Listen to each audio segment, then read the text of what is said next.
नमस्कार दोस्तों, मैं हूं मनविंदर और मेरे चैनल पे आप सभी लोगों का बहुत स्वागत है।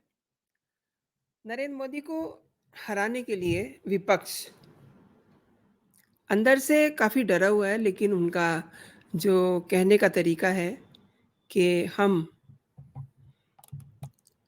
लोकतंत्र को बचाने के लिए इकट्ठा हुए हैं और हमें मोदी को हराना है।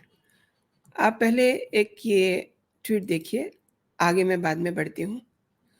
ये कांग्रेस की तरफ से ट्वीट किया गया है। आज दिल्ली में इंडिया गठबंधन की कोऑर्डिनेशन कमेटी की बैठक संपन्न हुई है। हमने साथ मिलकर लोकतंत्र की रक्षा का संकल्प लिया है। हम इसे ज़रूर पूरा करेंगे। जुड़ेगा भारत, जीतेगा भारत। अब हम आगे बात करते हैं कि अगली बात वहाँ क्या हुई। जैसे कि मैंने आपको बताया है कि ये सब लोग जो विपक्ष है, जो इंडी गठबंधन है, इनकी कोऑर्डिनेशन कमेटी की बैठक होती है, लेकिन बैठक में ऐसा कुछ भी होता दिखा नहीं जिससे अंडरलाइन किया जा सके। एक सुर में सभी ये कह रहे थे कि सीट शेयरिंग पे बात होगी, लेकिन दोस्तों seat sharing is such a difficult subject, क्योंकि इन्हें ये डर है इसके बाद इनके बीच में जो लड़ाई झगड़े होने वाले हैं ना, उसको ये अभी छिपा करके चल रहे हैं, लेकिन उसके बाद बचाने के लिए, छिपाने के लिए कुछ नहीं रहेगा। इसलिए लगातार ये लोग बच रहे हैं कि हम सीट शेयरिंग वाले जो सब्जेक्ट है उसको लास्ट टू लास्ट में टच करें। लेकिन अगर इन्हें मोदी को हराना है, चुनाव के महासंग्राम में उतरना है, तो इन्हें सीटों का बंटवारा तो करना पड़ेगा ना, सीट शेयरिंग पे तो बात करनी पड़ेगी। राजधानी दिल्ली में बुधवार को शरद पवार के रेजिडेंस पर विपक्षी गठबंधन की कोऑर्डिनेशन कमेटी की बैठक होती है, लेकिन जैसा कि मैंने आपको बताया ऐसा कुछ दिखाई नहीं दिया। सीट शेयरिंग पे बहुत दिनों से ये लोग बात कर रहे हैं, एंड लास्ट जो मुंबई में इनकी मीटिंग हुई थी उसमें भी इन्होंने ये कहा था कि हम सीट शेयरिंग पे अगली मुलाकात पे बात करेंगे, और अगली मुलाकात आज हुई, लेकिन आज भी कोई ऐसी बात नहीं हुई।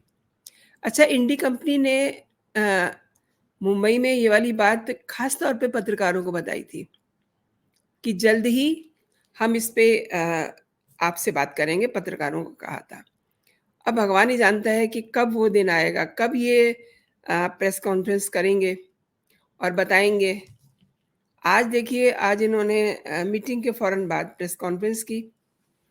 तमाम सारे जो सवाल थे उनकी बरसात हो रही थी, लेकिन वो सवाल थे सीट शेयरिंग को लेकर के। लेकिन इनका कोई विचार नहीं बना, तो मीडिया को क्या बताएं। अच्छा, आज की बैठक में कांग्रेस नेता केसी वेणुगोपाल, तेजस्वी यादव, जम्मू कश्मीर की पूर्व मुख्यमंत्री महबूबा मुफ्ती, शिवसेना यूबीटी नेता संजय राउत और राघव चड्ढा जैसे चेहरे 12 से 14 लोग दिखाई दिए। टीएमसी नेता अभिषेक बनर्जी नहीं आए, वो किसी जांच में फंसे हुए हैं। लेकिन ये जो ट्वीट मैंने आपको बताया, ये ट्वीट ज़रूर सामने आया कि हम लोकतंत्र को बचाने के लिए इकट्ठा हुए हैं। देखिए, एक बार फिर से देख लीजिए ध्यान से, हम लोकतंत्र को बचाने के लिए इकट्ठा हो रहे हैं। अच्छा, मुझे ये नहीं समझ में आती कि इन्हें जो अपनी पार्टी के लिए बात करनी चाहिए उस पे तो कोई बात होती नहीं है, और सीट शेयरिंग को लेकर के कोई बात नहीं हुई। बस ले दे करके इन्हें लोकतंत्र दिखाई देता है। तो भैया सीट शेयरिंग कर लो ना, कहीं देर ना हो जाए, क्योंकि इसमें ही आप लोगों में सिर फटने हैं। रही बात कि लोकतंत्र की रक्षा, तो लोकतंत्र की रक्षा तो पहले से ही हो रही है। लोकतंत्र कोई ऐसा खिलौना नहीं है जिसे कोई लेके भाग जाएगा, जिसकी रक्षा और सुरक्षा में आप सब लोग पड़े हुए हैं। एक और इसमें इनके ट्वीट में था, जुड़ेगा भारत, जीतेगा भारत। तो एक बात और सुन लीजिए, ना जाने क्यों ये जब मैं इस सब्जेक्ट में बात करती हूँ, तो गुस्सा आ जाता है। ये तो बताइए कि क्या भारत कहीं से टूटा-फूटा दिख रहा है आपको, जो इसे जोड़ना है? आप भारत जोड़ने से पहले चिंता कीजिए कि इंडी वाले अंदर से कितने जुड़े हुए हैं, और इंडी जब जीतेगा तब ना हमसे आप बात कीजिएगा, और उस दिन हो सकता है कि आप प्रेस कॉन्फ्रेंस भी ना करें, क्योंकि उस दिन आप चेहरा दिखाने के काबिल नहीं होंगे। खैर, आज की मीटिंग की बात करती हूँ मैं। मीटिंग में नेताओं ने जल्द सीट बँटवारे का फ़ॉर्मूला माँगा है। अब किससे माँगा है? क्योंकि उसमें शरद पवार ही दिखाई दे रहे थे और वेणुगोपालन दिखाई दे रहे थे, तो क्या ये 2 लोग सीटों का फ़ॉर्मूला बनाएँगे? सभी दलों के जो मुखिया हैं, उनका दिखना भी ज़रूरी था ना।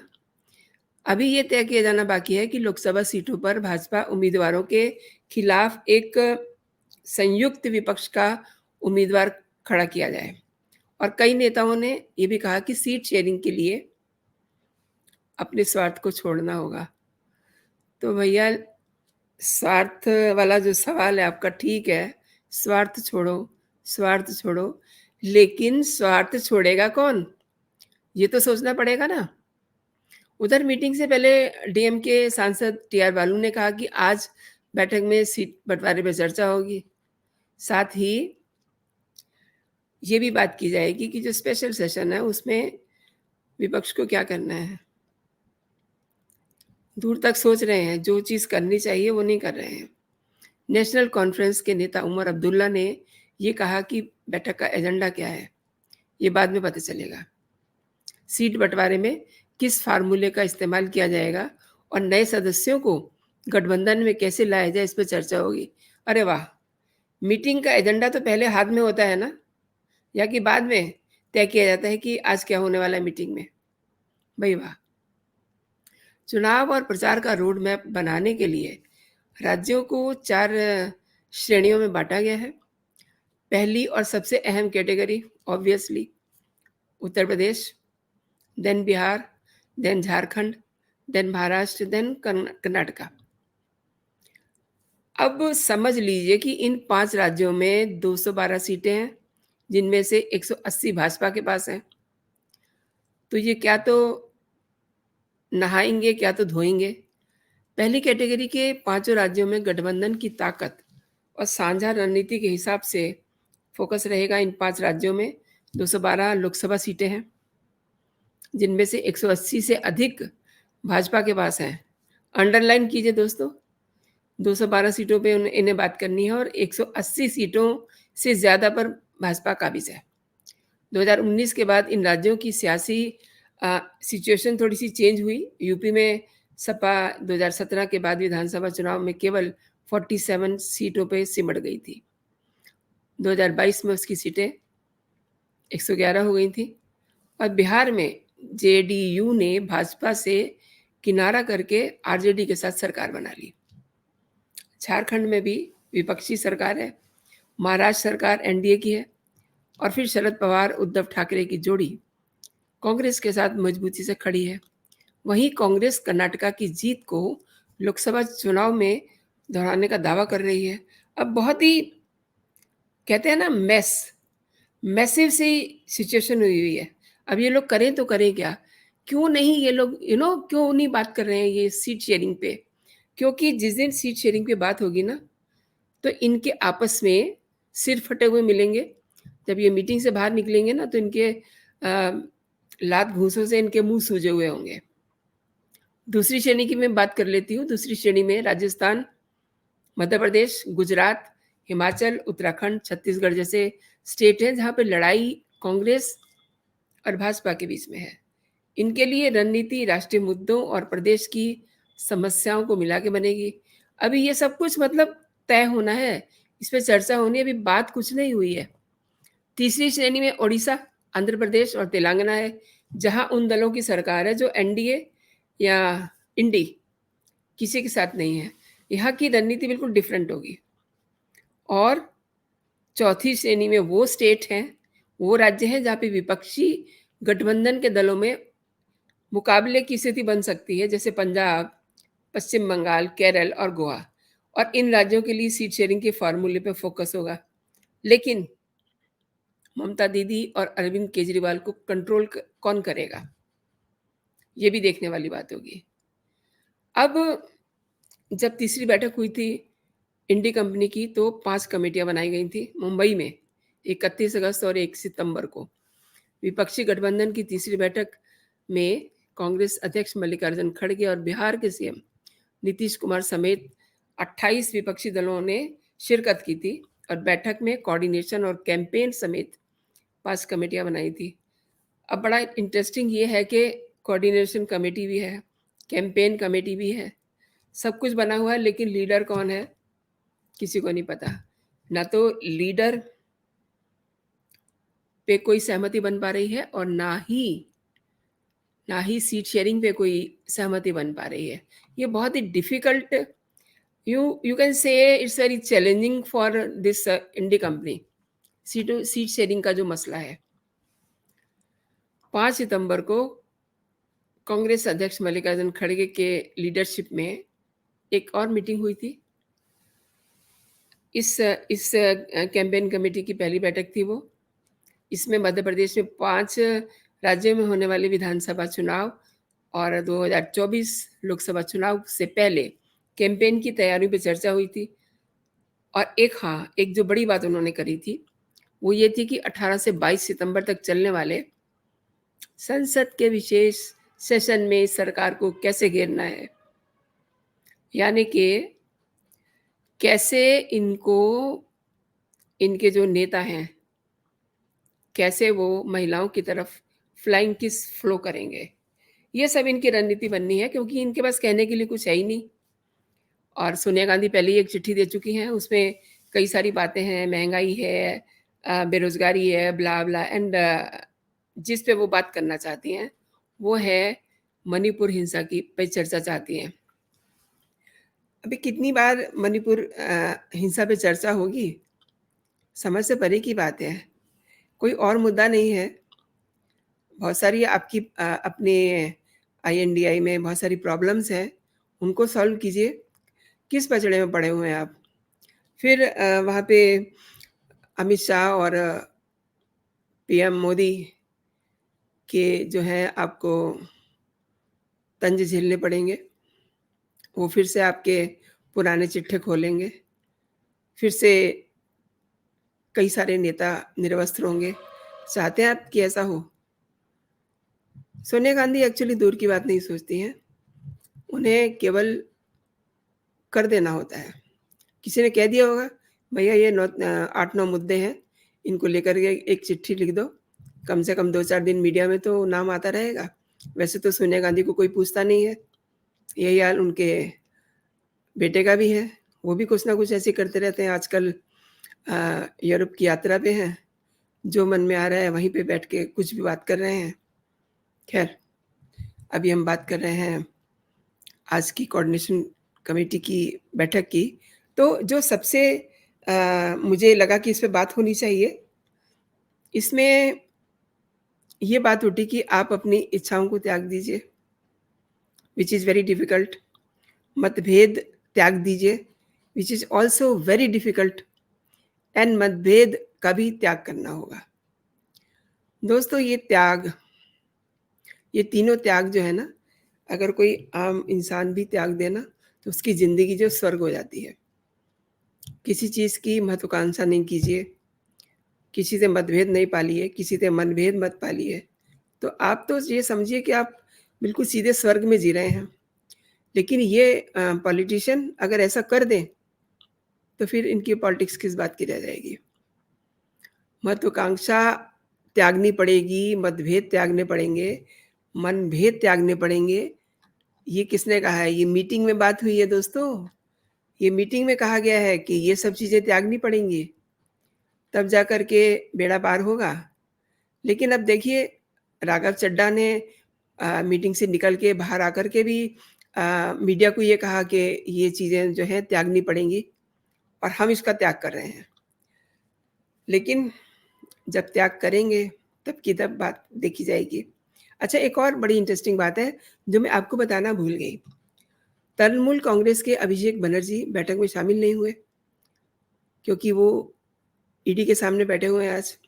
सीपीएम ने भी बैठक में हिस्सा नहीं लिया क्योंकि अभी तक उसने अपनी समिति में किसी को नॉमिनेट नहीं किया है और लल्लन सिंह को शायद से कुछ सीज़नल बुखार है। तो बहुत सारे ऐसे चेहरे थे जो बैठक में आज दिखाई नहीं दिए। उनकी जगह जेडीयू के नेता और बिहार के मंत्री संजय कुमार झा इस बैठक में शामिल हुए थे। एक और बात जो सबसे इंटरेस्टिंग लगेगी आपको, शिवसेना यूबीटी प्रमुख उद्धव ठाकरे ने विपक्षी गठबंधन इंडिया की जो ये कोऑर्डिनेशन वाली बैठक है ना, उससे पहले उन्होंने एनसीपी के अध्यक्ष शरद पवार से मुलाकात की। अब वहाँ क्या हुआ है, क्या खिचड़ी पकी है, गॉड नोज़। लेकिन कुछ तो हुआ है। अगर वो ठीक पहले मीटिंग से मिलने गए हैं तो दक्षिण मुंबई वाला जो उनका सिल्वर ओक वाला रेजिडेंस है, वहाँ पर दोनों नेताओं के बीच में करीब-करीब 1.5 घंटे बात चली और एनसीपी नेता जयंत पाटिल और शिवसेना यूबीटी सांसद संजय राउत भी बैठक में मौजूद थे। उन्होंने ये बात कही कि इस मुलाकात के दौरान इंडिया गठबंधन के कोऑर्डिनेशन पैनल की बैठक और महाराष्ट्र की जो मौजूदा स्थिति है, उस पे चर्चा हुई है। लेकिन दोस्तों, कुछ तो है जो इन लोगों की बातचीत हुई है और मुंबई की जो पॉलिटिक्स है, उसमें कभी भी कुछ भी हो जाता है। अभी तक चीज़ें वहाँ शांत नहीं हुई हैं। ये चाहे कितना भी इंडी कंपनी जो है ना, डॉट, डॉट, डॉट वाली कंपनी कुछ भी कह दे, तो आई डोंट नो, मतलब कोई भरोसे वाली बात दिखाई नहीं देती। एक और बात है, आज समित पात्रा भी इस मामले को लेकर के उन्होंने सुलगा दी इनकी। इंडिया की कोऑर्डिनेशन कमेटी की बैठक को बीजेपी नेता समित पात्रा ने क्या बताया? उन्होंने कहा कि ये हिंदू विरोधी हैं। ये इनकी सीट शेयरिंग वाली बात नहीं है। इनका उद्देश्य हिंदू धर्म को ख़त्म करना है और उन्होंने हिंदू धर्म को डेंगू, मलेरिया, कोरोना, एड्स न जाने क्या-क्या कहा और ये हिंदू धर्म की तुलना ऐसी बीमारियों से करते हैं। ये हमारे समाज के लिए खतरा है। अब मीटिंग भी हो रही है, ज़ुबानी जंग भी हो रही है। इसके बाद वहाँ से भी एक डायलॉग आता है। संजय राउत कहते हैं कि इस देश में कोई भी हिंदू विरोधी नहीं है। इस देश में हर धर्म का सम्मान किया जाता है। जब मौका पड़ता है तो आप कभी भी सनातन धर्म को कुछ भी कह लेते हैं और अब आप कह रहे हैं कि हिंदू धर्म का कोई भी विरोधी नहीं है। ठीक है, मान लेते हैं, लेकिन ये तो बताइए कि ये आप मोदी को हराना चाह रहे हैं, मीटिंग पे मीटिंग किए जा रहे हैं और क्या इस तरीके से बैठ के आप पहाड़ जैसे मजबूत प्रधानमंत्री को हटाने का सपना देख रहे हैं? ऐसे चलेगा क्या देश? खुद ही सोचिए आप।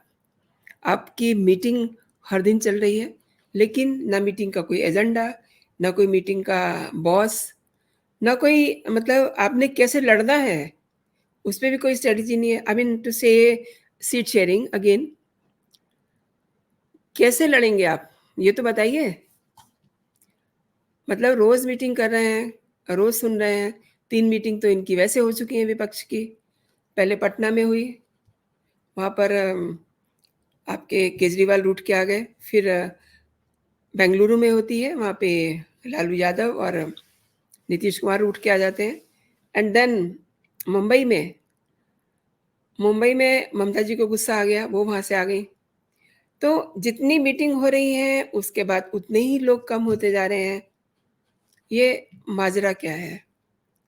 जल्दी से कुछ निपटा लीजिए, सीट शेयरिंग को के लिए कोई फ़ॉर्मूला बना लीजिए, ताकि आप जिस मकसद के लिए इकट्ठा हुए हैं, यानी कि आई शुड से आपको नरेंद्र मोदी को हराना है ना, बीजेपी को हटाना है ना, तो आप कुछ तो करिए। आप तो कुछ भी नहीं कर रहे हैं। आप तो बैठ के हर दिन आप बैठक कर रहे हैं। ऐसा मत कीजिए, कुछ करिए। अगर आपको लड़ना है तो थोड़ा स्ट्रॉन्ग होइए, थोड़े से ऐसे मुद्दों पे बात कीजिए ताकि पता चले लोगों को कि आपके मनभेद, आपके मतभेद, आपके अपने इंटरेस्ट कहीं बीच में आड़े तो नहीं आ रहे हैं, जिसके लिए आज आपने बात की है। अभी के लिए दोस्तों इतना ही। आप अपना और अपनों का ख्याल रखिए, खुश रहिए, स्वस्थ रहिए और हाँ, ये वीडियो आपने देखा, आपको पसंद आया, तो यार अपने दोस्तों में ज़रूर इसको शेयर कीजिएगा और अगर आपको ये वीडियो पसंद आई है तो इसे आप लाइक ज़रूर कीजिएगा, लाइक का बटन दबाइए और अभी तक अगर आपने मेरा चैनल सब्सक्राइब नहीं किया है, तो मेरे चैनल को सब्सक्राइब कीजिए, अपने प्यार से मेरे चैनल को सपोर्ट कीजिए, जो बहुत ज़रूरी है। जय हिंद, जय भारत।